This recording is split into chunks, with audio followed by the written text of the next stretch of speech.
여러분, 오늘은 추수감사 주일로 아마 오전에 예배를 드리시면서 각자가 마음의 고백을 담아서 하나님께 감사의 표현을 다 드리셨을 텐데요. 저는 이 시기만 되면요, 특별히 이제 스스로를 돌아보면서 새삼 깨닫는 것은, 제가 이 나이가 되어서도요, 저는 이 자연에 있는 피조물들을 보면요, 이게 그렇게 신기할 수가 없습니다. 여러분, 우리가 시장에 가면 뭐 과일 채소들 많이 있잖아요. 그런 거 보면은, 아, 배추는 배추, 그냥 배추지 뭐, 무는 무고, 뭐 사과는 사과고, 늘 보던 거라서 뭐 특별할 거 있나 싶지만, 사실은 그 하나하나를 이렇게 좀 잘 보고 들여다 보면은 어떻게 얘가 이렇게 생겼는지, 사과는 왜 사과로 이렇게 사과처럼 생겼고, 배는 배같이 이렇게 왜 얘는 배가 돼서 이렇게 생겼을까? 예? 아니, 그냥 처음에 얘네들이 씨앗으로 땅에 심겼을 때에는 진짜 세기도 어려울 만큼 조그만 이런 모습으로 심겼는데, 어디에서 얘네들이 그 색들을 다 갖고 와서 어떤 애는 빨간색이 되고, 어떤 애는 초록색이 되고, 어떤 애는 노란색이 되고, 또 어떻게 이런 모양을 하고, 또 어디에서 가져와서 그 흙맛밖에 안 나는 그 흙에서 얘네들이 단맛을 내고, 신맛을 내고, 쓴맛을 내고, 여러분, 이런 거를 하나하나를 보면요, 참 신기하다는 생각이 많이 듭니다. 여러분, 이런 면만 이렇게 보더라도요, 저는 결코 이런 자연 피조물 하나조차도 우연히 그냥 자연에 그대로 내버려 뒀더니 자기들끼리 어떻게 지지고 볶고 해서 어떻게 하다 보니까 얘는 사과가 됐고, 어떻게 하다 보니까 얘는 바나나가 되고, 어떻게 하다 보면 얘는 고구마가 되고, 감자가 되고, 무가 되고, 배추가 됐다고. 사실은 과학에서 말하고 있는 게 이거거든요. 그래서 저는 이게 어떻게 하다가 그렇게 갑자기 팍 스파크가 일어나서 이 우주와 자연의 모든 것들이 이 모양이 됐다라고 하는 그런 어떤 주장이 하나님을 믿는 것보다 더 어려운 것 같아요, 여러분. 그렇지 않으세요? 저는 이 짧은 삶을 살면서 한 번도 어쩌다가 그런 게 생겨나는 걸 본 적이 없습니다. 저보다 더 인생을 오래 사신 우리 성도님들께서 혹시 그런 거 보셨나요? 갑자기 없었던 과일이 어쩌다가 갑자기 생겨나는 장면을 보신 적이 있으신가요? 그게 맞다면 우리가 사는 삶에서도 일면에서 좀 확인이 되어야 되는데 그렇지가 않다는 거죠. 오히려 반대로 여러분, 감을 예를 들겠습니다. 우리 마당에 감이 지금 주렁주렁 열려 있잖아요. 근데 온 세상의 감을 하나도 남김없이 다 없애버렸다고 생각해 보십시오. 그러면요, 아무리 과학이 발달해도요, 감은 이제 우리가 만들어낼 수가 없어요. 예? 감이요, 아무것도 아닌 것처럼 우리 마당에 달려 있어서 흔하게 있으니까 그런가 보다 하지만 되게 굉장히 소중하고 귀한 거라는 말씀입니다. 그러니까요, 어떤 거 하나도 세상에 보면요, 길가에 이렇게 이름 없이 자라는 풀도 사실은 다 그 이름이 있고 고유한 모양이 있고 그 특성이 다 이렇게 있잖아요, 여러분. 그러니 하나님이 이 자연 만물을 얼마나 오묘하고 얼마나 심오하게 지으셨는지를 그런 것들을 통해서 이제 보게 됩니다. 그래서 저는 이런 과일, 자연, 산 가면 야, 경치 좋다 하면서 세상 사람들은 그런 것을 보지만 저는 이런 너무나 아름답고 조화로운 세상의 모습들을 보면서 거기에서 하나님을 느끼고 거기에서 하나님의 따뜻한 손길을 느끼게 됩니다. 여러분, 우리는 어떤가요? 하나님께서요, 이런 곡식들, 자연의 피조물들도 이렇게 귀하게 특별하게 지으셨는데 하나님께서 그토록 사랑하신다고 하신 우리들은 어떨까? 여러분, 우리들 가운데 그 누구도 똑같은 사람이 없다는 것, 여러분, 이게 얼마나 놀라운 일인지 아시나요? 제가 오늘도 우리 중고등부에서 아이들한테 이야기했는데 옆에를 봐라. 그리고 공동역에 사람이 얼마나 많이 다니나. 나가가지고 너랑 똑같은 사람 한 명만 데리고 와봐라. 여러분, 그렇잖아요. 지난 인간의 모든 역사 속에서 오셨다가 돌아가신 모든 분들 다 통틀어도 나랑 똑같은 사람이 한 명도 없다라는 거죠. 세상은요, 지금 우리 시대만 하더라도 이렇게 많은 사람들이 살고 있기 때문에 수많은 사람들 중에 한 명, 가치가 별로 없는 것처럼 느껴지도록 우리에게 그렇게 만들지만 하나님께서는 여러분 우리를 절대 그렇게 만들지 않으셨고 하나님께서는 우리를 절대로 그렇게 대하시지 않는다는 겁니다. 하나님은 여러분 이 세상에 있는 모든 사람들을 사랑하시죠. 그래서 우리가 우리의 생각으로는 아 그래 하나님이 많이 사랑하시는 사람 중에 난 한 명일 뿐이지 이렇게 생각하실 수도 있지만 하나님의 사랑은 어떠냐면요. 모든 사람을 사랑하시되 한 사람 한 사람을요 이 세상에 마치 그 한 사람 그 사람밖에 없는 것처럼 사랑하시는 최고의 사랑으로 하시는 사랑이시거든요. 그럼 여러분 질투하실 필요 없고요. 다른 사람 삶에 하나님 주신 은혜를 샘내실 필요가 없습니다. 왜냐하면 하나님이 더하고 덜할 것 없이 가장 최고의 사랑으로 나와 너를 사랑하고 계시기 때문이라는 말씀이죠. 제가요, 사실 개인적으로 갖고 있는 신앙관 중에 하나는요, 저는 저 빼고 다 나머지 모든 사람이 이웃이라고 생각하거든요. 예수님께서 우리에게 주신 계명 중에 중요한 게 이웃사랑 계명이 있잖아요. 그럼 집에서 살다 보면은 어머니랑 형제들이랑 아니면 친구들이랑 이렇게 있다 보면은 그런 마음이 많이 안 들잖아요. 그런데 저는 어머니조차도 이웃이라고 생각하는데 제가 하나님께서 저에게 항상 어머니를 섭섭하게 하면 찔리게 하시는 마음이 뭐냐면 야, 네 엄마에게 이전에 내 사랑하는 딸이다. 예? 우리는 집에 계시니까 그냥 어머니인 것 같고 주변에 있으니까 그렇게 생각하지만 하나님에게는 그 누구로도 대체할 수 없는 너무나 소중한 사람들이라는 사실이죠. 그런 생각을 하면요. 감사하지 못할 게 없고 소중하지 않은 사람이 없고요. 사랑하지 못할 사람도 사실은 없는 것이죠. 제가 하고 싶은 말은 무엇이냐면 여러분, 하나님께서 이토록 나를 고유하고 특별한 존재로 창조하셨고 거기다 하나님께서 가장 내실 수 있는 모든 최고의 마음으로 나를 사랑하고 계시다라는 사실입니다. 그래서 추수감사 주일날 이렇게 곡식을 주셔서 감사하고 추수에 대한 감사를 드리는 것도 맞지만 거기에 더해서 하나님께서 이토록 나를 귀하게 여겨주시는 그 사랑에 감사로 표현할 수 있는 우리의 마음이 되었으면 좋겠고요. 1년 365일이 매일매일이 하나님과 내 사이에 추수감사절과 같은 감사의 날들이 되시기를 예수님의 이름으로 축복합니다. 여러분, 오늘 말씀은요, 너무 유명한 말씀이죠. 그래서 다들 잘 아시는데, 예수님께서 하나님 나라에 대해서 비유로 가르쳐 주신 말씀입니다. 이 말씀을 보면요, 일단 네 가지 땅이 나오잖아요. 뭐가 있죠? 길가가 나오고, 돌밭이 나오고요, 가시덤불이 나오고, 좋은 땅이 나옵니다. 또 이런 땅 종류도 나오는가 하면은 씨를 뿌리는 사람도 있고요.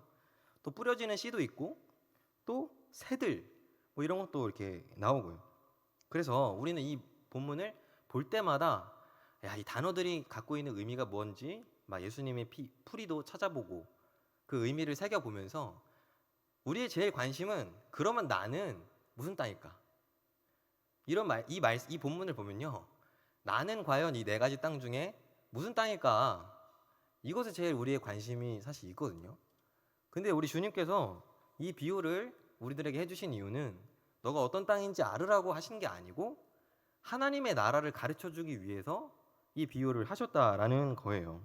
그래서 결론부터 이제 말씀을 드리자면 이 복음의 씨앗이 길가에도 뿌려지고 돌밭에도 떨어지고 가시덤불 가운데에서도 떨어져서 새들에게 먹히거나 흙이 약타서 죽거나 기운이 막히거나 하는 이런 안타까운 일이 계속해서 일어나지만 중요한 것은 그러는 중에도 이 씨앗이 좋은 땅에 떨어져서 결실을 한다는 겁니다.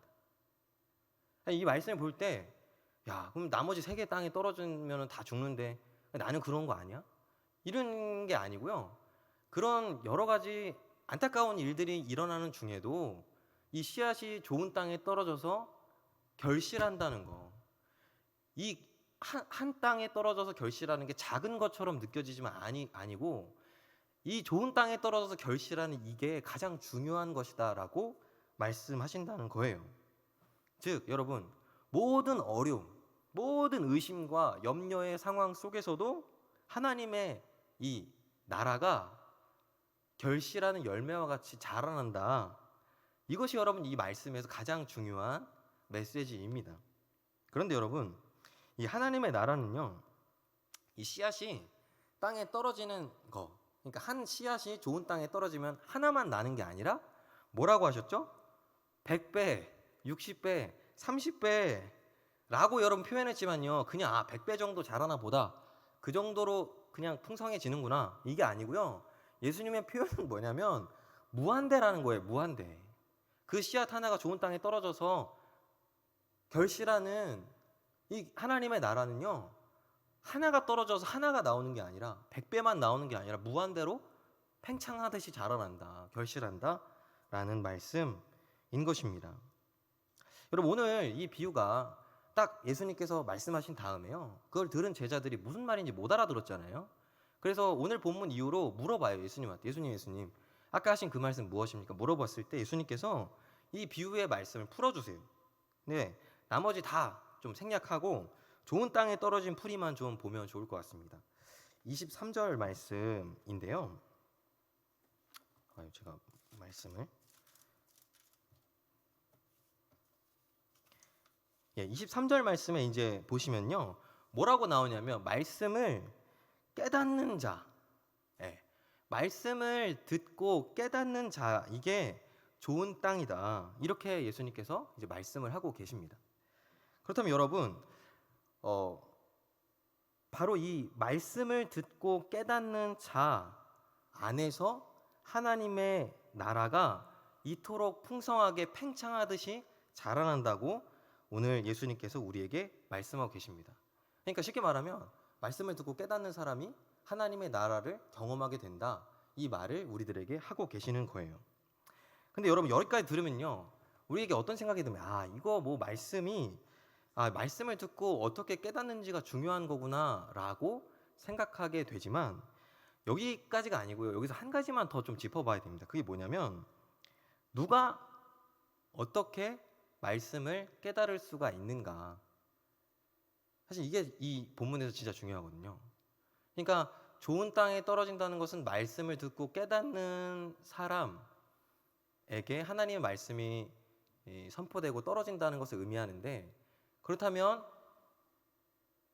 어떤 사람이 어떻게 말씀을 깨닫게 되는 것인가, 이게 여러분 이 본문에서 진짜 중요한 거예요. 그래서 여러분, 오늘 본문에서 예수님께서 제자들이 그 말씀을 깨닫지 못하고 있을 때 제자들에게 이 말씀이 의미하는 것을 알도록 가르쳐 주셨잖아요.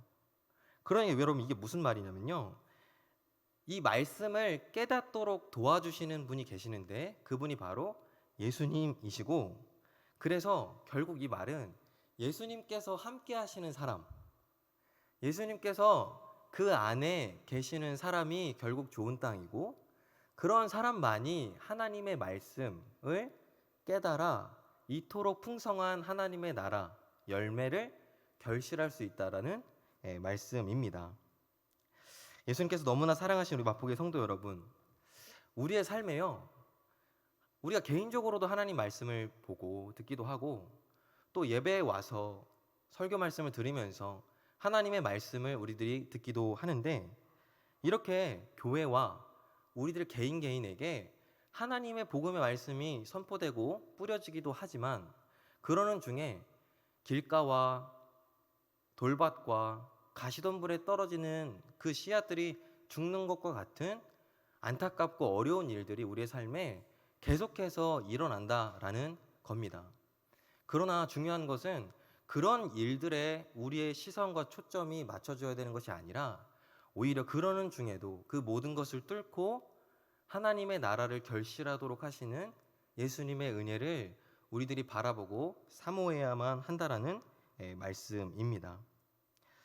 여러분, 그런 의미에서 나는 좋은 땅인가요? 이렇게 이 말씀을 한번 같이 공감하면서 해석을 한 뒤에, 이때 여러분 우리가 스스로에게 물어봐야 되는 겁니다. 뭐냐면, 나는 지금 우리가 들은 이 의미에서, 그런 의미에서 나는 좋은 땅인가? 여러분, 예수님이 내 안에 계시면 해주시는 모든 말씀을 깨달아 결실하는 좋은 땅이 되는 것이고, 그렇지 못하면 여러분, 나는 아무리 교회를 열심히 다니고 아무리 열심히 말씀을 보고 아무리 많은 노력을 하더라도 언제나 나는 길가요, 돌밭이요, 가시덤불이 될 수밖에 없다라는 겁니다. 여러분, 예수님께서 다른 말씀에서 자기를 포도나무로 비유하시면서 우리를 가지라고 하셨잖아요. 그러면서 뭐라고 하셨습니까? 너희가 나를 떠나서는 아무런 열매도 맺을 수 없다고 말씀하셨던 것 같이 예수님께서 내 안에, 그리고 내가 예수님 안에 그렇게 거하여질 때 오늘 우리에게 말씀하신 이 좋은 땅에 떨어진 100배, 60배, 30배의 결실이 우리들의 삶에 맺혀지게 된다라는 겁니다.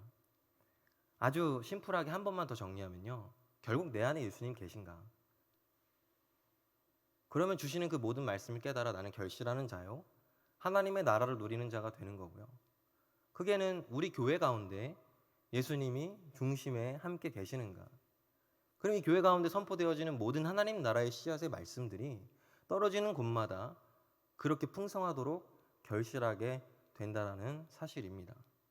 주변에, 그리고 내 삶에, 우리들의 주변에서, 우리들의 삶의 모든 영역에서 안타까운 일들이 일어나는 것 때문에 힘겹지만 거기에 주목하지 마시고 내 안에 그리스도가 계시는 예수님께서 내 안에서 이토록 놀라운 풍성한 하나님 나라를 주신다는 사실을 기억하며 그것을 소망으로 삼고 그것을 누리며 살아갈 수 있는 저와 여러분이 되시기를 예수님의 이름으로 축복합니다. 제가 이 시간 한번 기도하겠습니다.